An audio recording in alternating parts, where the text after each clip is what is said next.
the relative position won't change, right? But it will change. But you need to know what it is, right? So the relative position for you will not be the same as the one for me, right? That's the whole purpose of the assignment. If it's the same, then I'm giving you, you know.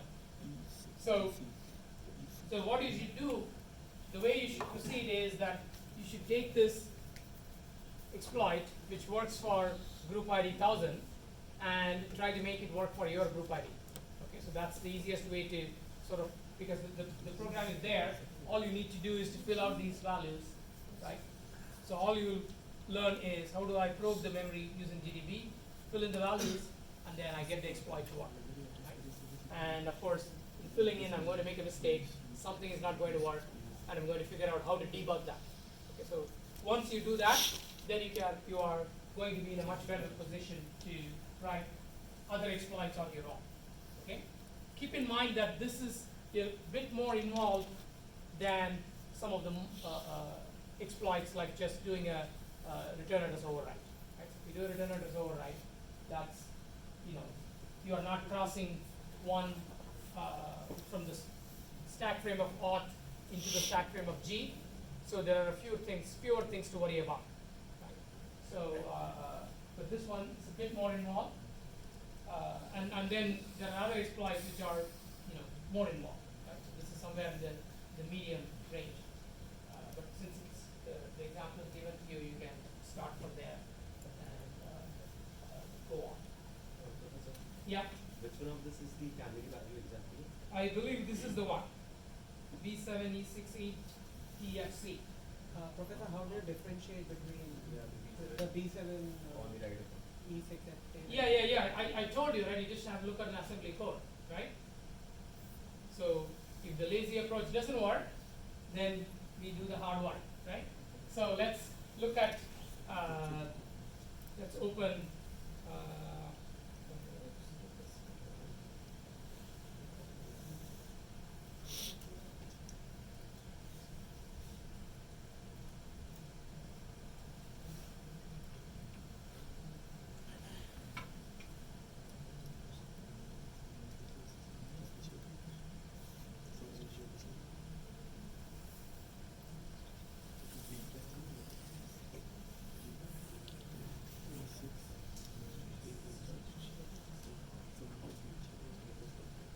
so keep looking. So this is the assembly code, and somewhere you'll find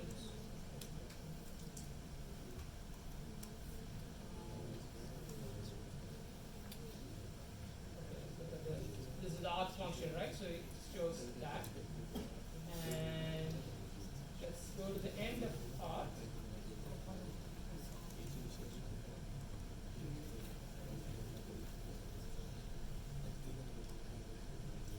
So you can see this, right? There's a call stack check fail, right? So that looks like the canary check, right? So going back, so there is a condition, and so this must be the test, okay? And going back one more step, it moves this value into ECX, right? And then compares it against something, okay? So it expects that this XOR should produce a 0, otherwise it jumps to stack check fail, right? So this location contains the canary, right? So this is GS is a special register that allows you to reference what is called thread local storage for the process. Okay, so it's not the normal memory of the process. So the idea is that because you want to protect this canary and not put it in the main memory, you're going to store it in this special place, which is not easy for injected code to access. So it compares that. So it says that this is where the value is located. Okay, so once you see where that is located, then you can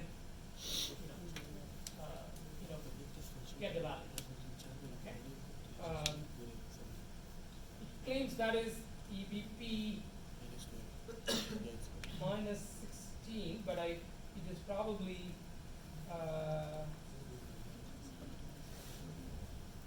yeah.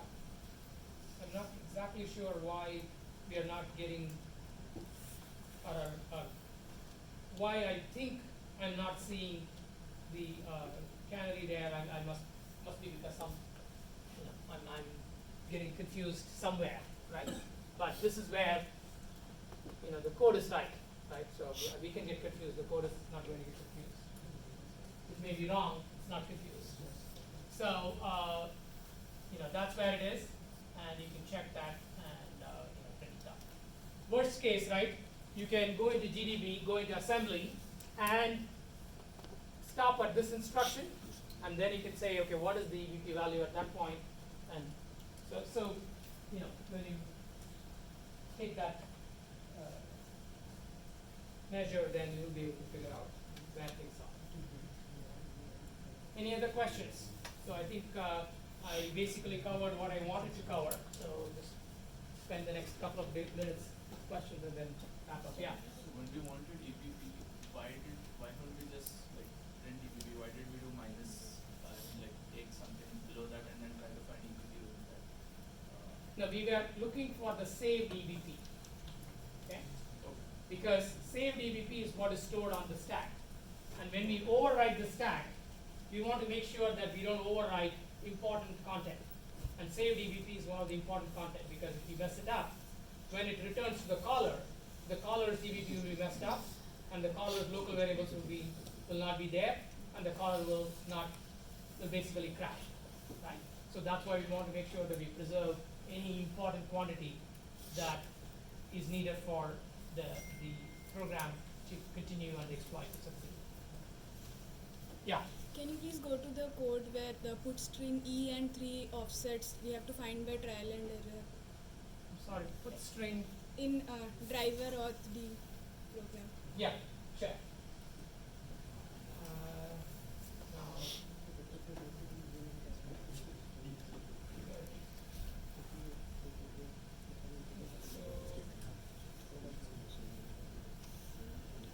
yeah, there it is, right? Yeah. Yeah. So this is the E command that you have to set. Right? What it says is go to the 575th integer argument. Right? So that's what it is printing. It's printing 575th, 578th, and 579 integer arguments. And they happen to contain what you want. So like how will we find this? The trial and Okay. error means? No, you will go into, you will use GDB step into printf, right? That's where this is going to be eventually processed by a vulnerable program. So at that point, when you are in printf, you know what is the base pointer value of printf at that point.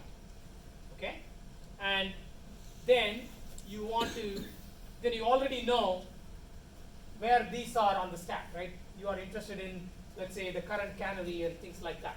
You know what locations they are in, right? You know the current stack pointer or current base pointer, right? So the difference will tell you the value that you need to put here. Okay? So, because remember how printf is going to access its 575th argument. It's going to say, if my 575th argument is basically my EBP plus 575 times 4 or something like that, right? Times 4 because it's an integer argument, right? 4 bytes.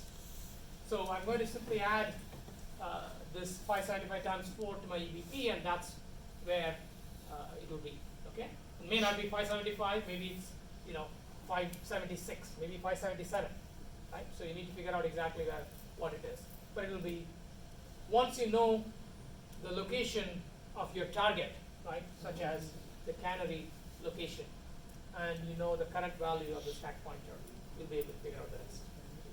Okay? And the difference is basically this difference, and then you little bit of trial and error to get the last, bit right. Anything else? Professor, is the EBP minus 12 the canary value or the canary address? This room is supposed to be in use, so I'm happy to answer questions until for some more time. But if anybody sees someone outside, let me know. We should, yield the room. Yeah. So if you sometimes you have to read the code and read the comments, right? Because it'll tell you is this a location or is this a value, right? And if I tell you something, it's not that useful because obviously you're going to forget, right? Now I don't remember what I was looking at this yesterday, and it's easy enough to still forget one or two things.